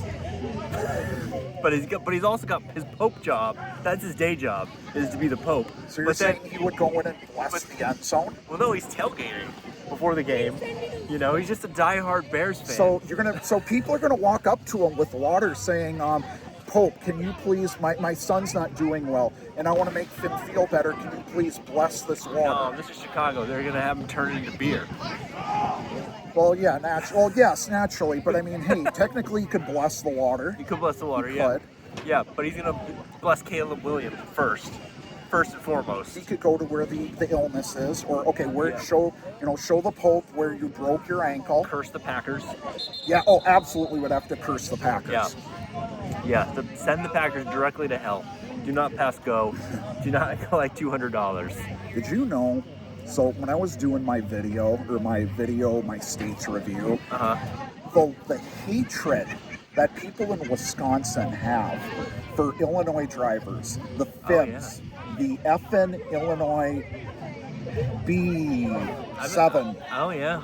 It was crazy. That makes sense. I've been to Wisconsin. It kind of I believe it. No, Wisconsin has its own little thing. I mean, Wisconsin's got a lot going on. Just remember, 5 acres does not make a lake. They can argue with Minnesota all they want that they've got more lakes than there, but 5 acres is not a lake. I don't care what anybody says. Is this the controversy over there? Yes, because they routinely say they've got more rivalry? lakes than Minnesota, and it's not Do the case, they? because Minnesota says a lake is 10 acres, and they've got about 11,000 lakes. And if that were to be the case, if it was 10 acres in Wisconsin, they've only got about 3,000 lakes. But hey, whatever. What is it? It's a pond then below it? Yes, Okay. which is what Maine's got an abundance of, ponds and brooks. Anywho, I didn't know that there was this argument between Wisconsin and Minnesota over the size of a lake. it is, because that's what they try to do. I mean, when all you've got is cheese and beer, you got to Cheese and figure out beer. something else to do. That's Oh, true. and the Dells. Yeah. The Dells for them is kind of like their Six Flags, where Yeah. everybody goes to, and Yeah. that's their fun little area. When you're not near the southeastern part of the state, which is where everybody majority lives, who can be near Chicagoland. Yeah. Yeah. I used to go to a film festival every year that was in Wisconsin somewhere. It was like on the, was it on the Mississippi? It was on a river. It was on one of the rivers.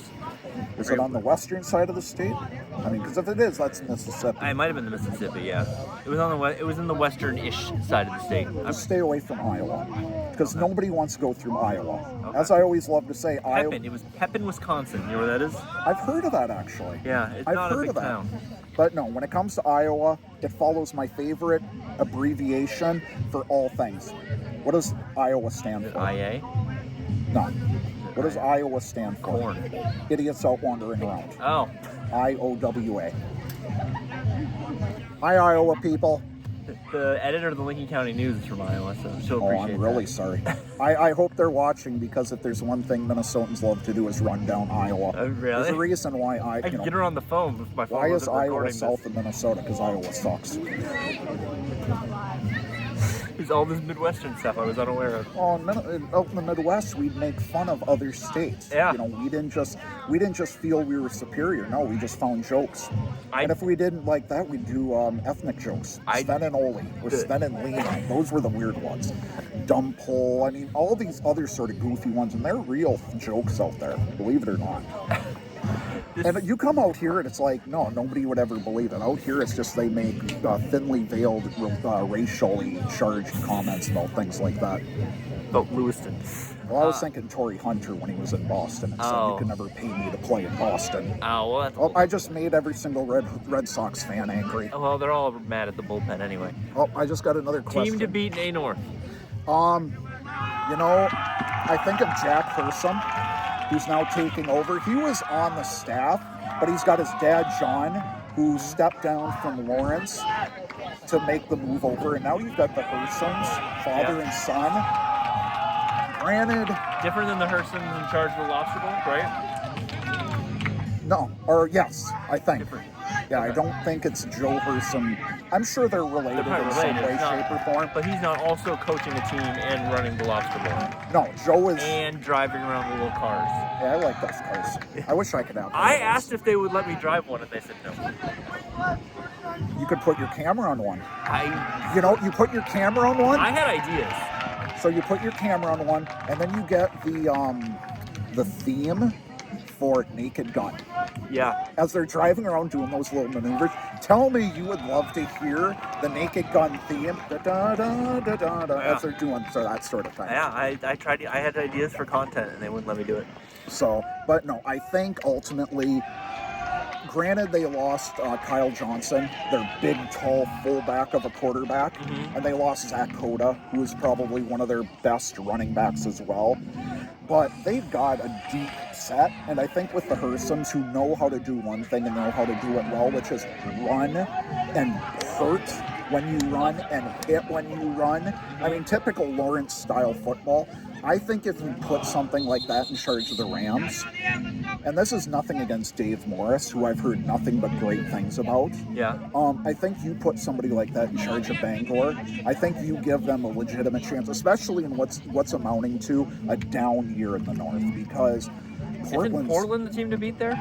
I don't think so. I mean, Portland without don't Cordell tell me. Jones, they have Alex Martin coming back. Now, Alex Martin and Cordell should have been running back 1 and 2 if they had a solid quarterback. They didn't really. And one of the things I know their former coach, Nick Cleach, told me was he wanted to put the ball in the hands of his best athlete. And you're a fool not to put the ball in the hands of Cordell as often as you could. Yeah. The problem was Thornton Academy had exposed him that he couldn't pass. Mm-hmm. He was not a quarterback. And that sucks. No, he was definitely not. He was definitely a running back. So... Nice kid. Very nice kid. Oh, absolutely. Great interview. Absolutely. Good head on his shoulders. I can't wait to see what he's going to do for the Black Bears. Every time I interviewed him, he gave me crap for something I had said earlier in the season. Oh, Nick would do that all the time. So, Nick would routinely come up. He would routinely come up to me or send me a message saying, I'm using what you just said there as material for my team. Nice. I'm like, what did I say? Don't worry. You said something. I was at Coney League, and Erskine won the Coney League, and some guy comes over to me who I've never talked to before. He goes, not bad for a team you picked to win place 14th. And I was like, sure. Like, I don't remember doing that, but that sounds like something I might have said. So, but I think I see what's coming back. You know, Alex Martin's going to be good, nothing wrong with that, but he's best as a running back, but I don't know who they really would have as a quarterback. They brought in somebody after Cordell got injured in the Lobster Bowl, and he was kind of struggling to find receivers open. So ultimately, I don't see Portland being the favorite. In my opinion, I see it being Bangor, and there's a whole lot of question marks for every single team Dylan, afterwards. call Andrew. Andrew is the person saying this. Well, he doesn't have my phone number, but he can message me. Not me. Dylan, if you want to message me, educate me. I think Portland is the team to beat, but I've also done way less research than you. At this point. Wyndham. Speary, running back. Okay. He was given a very lofty billing by the Press Herald, considered like one of the best running backs, pure running backs in the entire state.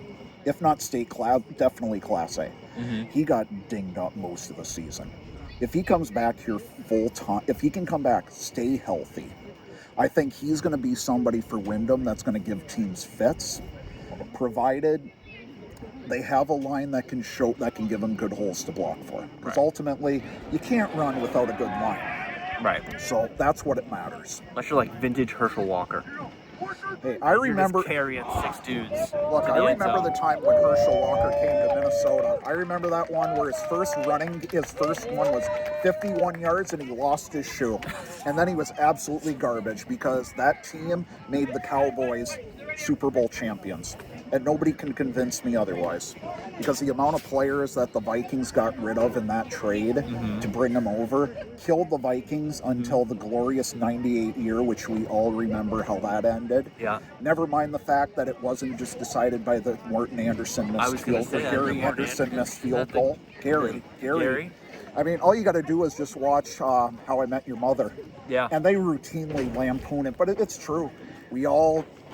It hurts every single one of us because had that Vikings team gone to the Super Bowl, they would have been known as the best team ever. The best offense, because they were 15-1 that year. That must suck to not have any Super Bowl victories in like the last 20 years or ever. You know what really sucks? Knowing that the team that you grew up supporting lost 4 before you were even conceived. Oh, here we go, the patriotism. Yeah, that's all right. One day the Patriots will go back to being the Patriots of old. God, they were so bad for so long. And then I remember when they won the first one, and Vinatieri kicks the field goal. My first thought, I kid you not, was, God, I hope there's no time left on the clock. Because I'll like run the kick back or something like that. See you, sir. See ya. So, I believe now we have come to our conclusion. All right, last question. Michael Tavers, will Deering make the playoffs? You know what? If I look overall at what A North really has got, I mean, they lose Joey Foley, who was probably a top running back for him. I mean, 3 touchdowns during the Thanksgiving Day Turkey Bowl. His brother Nate intercepts 3 times off of Cordell. Yeah. So the thing is, Northern A is so open that I can't imagine Deering not making it in because it's tough. I mean, granted, Lewiston can't get any worse, and I hate calling it worse, But let's be honest, when you only score 4 touchdowns in a season, that's rough. That's rough. You know, Edward Little gets 2 wins, including to get the win over Lewiston in their Battle of the Bridge. So ultimately, I think Deering makes the playoffs. I give him a strong sort of nod. Then again, I mean, other than, you know, I think this could be a year where anybody is favored in A. I just watched earlier today a bunch of Nick Cantor medley highlights, and so I'm going to go yes. Yes. So there you go. Because Basketball Hall of Fame was today. It was the induction ceremony. Oh, yeah, that's right. He made it. So did they ever fix the little entry about the heel points? Probably not. Where? Because I've been making fun of it for all off season. This whole point of saying, you know, Durwood. On the MPA site? No, not on the MPA site. On the Basketball Hall of Fame. Oh. You've got Durwood heel and Durward heel. There are 2 different recognitions in the explanation. Go in there. Unless I hope they've changed it. Have you met Colleen? Colleen Heel? I have not. She's of the Heels. She's a photographer who does a lot of games. She does, I always see her at like Chevrolet's games, but I don't know. She's like a Santa person. Anyway, she's one of those teams down there. I forget. But her grand uncle, something like that, is the guy who came with Heel Points. And I was like, please tell me you have stories. And she's like, not really. And I don't think it's bad. It's just when I was doing my research and I was like, wait a minute, how is it the website, which is designed to recognize the best of really basketball, bad website. has Durward and Durwood? It's not a good website. I'm not going to go that far. I don't know. Hall of Fame website's not good. He said that. I'm never Lucas McNelly, Maine basketball rankings. I'm never getting in anyway, so what's the difference? Me neither. I cover football. Yeah. I mean, I'm that person that may just be at best get something. I mean, if they've got like a outdoor shed that said we kind of remember this name, I might be in that shed. Yeah, in the porta potty. Well, maybe. Yeah, I'm not getting in, so I'll make fun of their website. It's not good.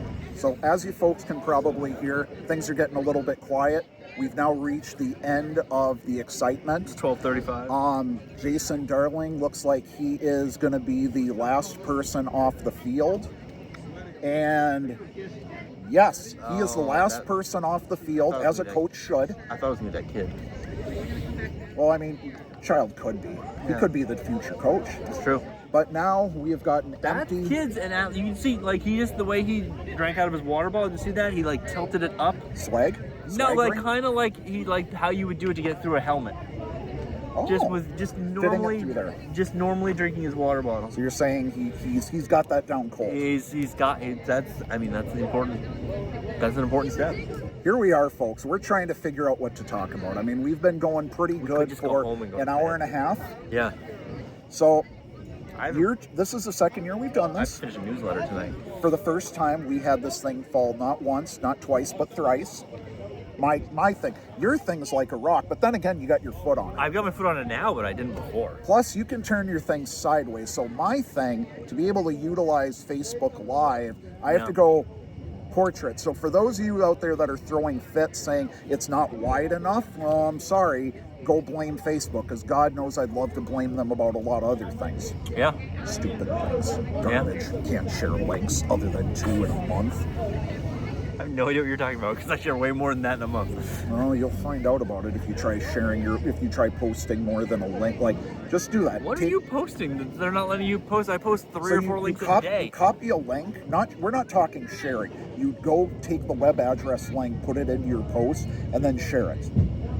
If you do more than twice, they've now got a little thing out there to try to monetize that they'll shut that down. Okay. It's insane. I have no idea what you're talking about, but we'll see. If you find out about it, you can come to me and say I was right. Okay. All right. Folks, it's been fun. Yeah. It's a blast. Yeah. Maybe we'll do this a third time. Maybe. I'll see you at a playoff game, I'm sure. Possibly. Or if not their state championship. We seem to run into each other again. I'm usually at the state championship games. You should come to a basketball game. It's fun. It's inside. Whoa, you mean indoors? Well, I mean, nachos. I'm really hoping for the day that we finally get the dome.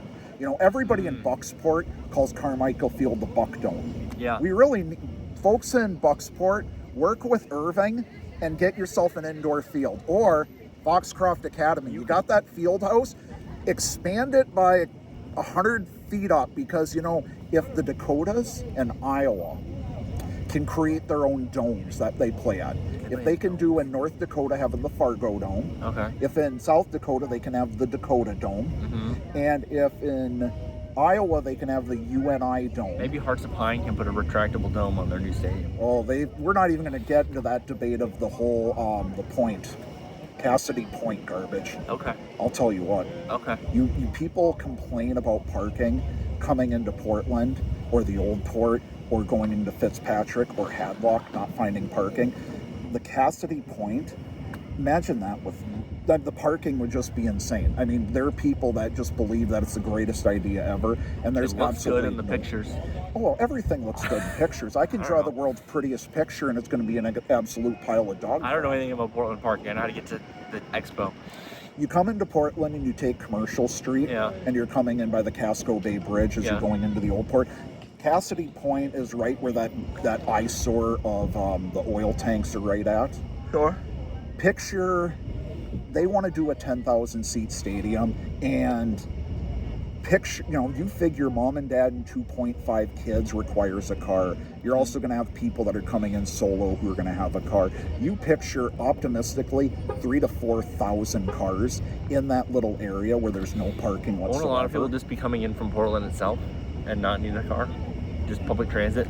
Yeah, public transit in Portland is bad. Oh, all right. It's just non-existent. The metro is unreliable. When I lived in Pittsburgh, there was like a lot of parking, obviously for PNC Park and for Heinz Field, but there was a lot of public transit people coming in. Here's from the like problem: the South Hills. they've developed it. In Portland, it's barely developed, and in order to make it work, they want to build it and then build the infrastructure to it. Gotcha. I'm just picturing Hadlock Field for a Sea Dogs game and double the amount of people. If you think it's aggravating to have to wait for people to cross the street going to that stadium, now double that for people that have found parking on the other side. It's going to kill traffic because there's only one way in and one way out in that area. Could be worse. Could be red seats. Nothing is worse than red seats. I don't care what anybody says. It's the worst thing in the state. So, folks, we're here. I think we're going to wrap this up. Cool. Everybody is left. I see some lights on. I've got to tear this stuff down. Somebody's got work. I got to write a newsletter. I've got to prepare a video for tomorrow morning, which, by the way, 8 a.m., my interview with Jason Darling, and he's got his newsletter. If you haven't looked at it, and you're not one of those people that says, I'm never going to view the site, even though secretly you do, which we know they do. They do, I know. They always come back. I know. They come back to my site. I got a podcast on, I'm going to run on a podcast. I got a podcast on Thursday. I got another, and I think I'm going to go twice a week. I'm going to try to go twice a week. You're going to give me an invite since we're coming up upon the season? We did it last year, right? Yeah, we can do that. I mean, we're going to have to do more that's basically what this is, so. Yeah, I mean, now you got to fill the void between when there is no basketball, because even though there's the Coopers basketball practice, I mean, you can't live on that forever. No. I mean, even though they're going to try. They'll try. I mean, they could go to every single little school, and if they charge kids a couple dollars, they'd be multi-billionaires in this state. I mean, they'll get more money from being in the NBA. Yeah. All right, folks. We're just killing time here. We need to get this shut down. I want to thank everybody out there that gave us the time of day, that are still with us. These things are fun. It's a little bit different. Maybe I expand it. Maybe he expands it. Maybe these live things become a little bit more fun once we can figure out the little nuances. I don't know. I mean, I'm still going to do my main rankings review. That was always fun. Got a bunch of other stuff. You guys will hear a little bit more from me in the next week or so as I kind of explain what's coming up for coverage. You know what you're getting out of this, gentlemen. I can't wait to see what those stats are truly going to look like once you get those things really fleshed out and expanded. Yeah, people use it. Yeah, that'll be good. Again, we're going to shake hands a second time because this is just weird. It is weird. It's weird to shake hands twice. Let's call it good. Let's call it good. We're going to shut this down. Everybody, have a good night. Welcome to the 2026 fall season. Okay, that's the show. I've now driven home. It's 1:30 in the morning, so I'm going to try to see if I can stitch this together and get it out in time for tomorrow morning, but if not, it's going to come out in the afternoon. So this has been a production of MaineBasketballRankings.com, the most comprehensive source of high school basketball from Ashland to York and everywhere in between. This podcast is available everywhere you consume podcasts and a bunch of places you don't. If you enjoy this, please leave a nice review, because we got a lot more podcasts coming for you, because it is fall sports season and it's going to kick off and the weather's going to start changing and it's going to be a whole thing. And before you know it, it's going to be basketball season. That's it. That's the show. See you Thursday when we'll have another podcast.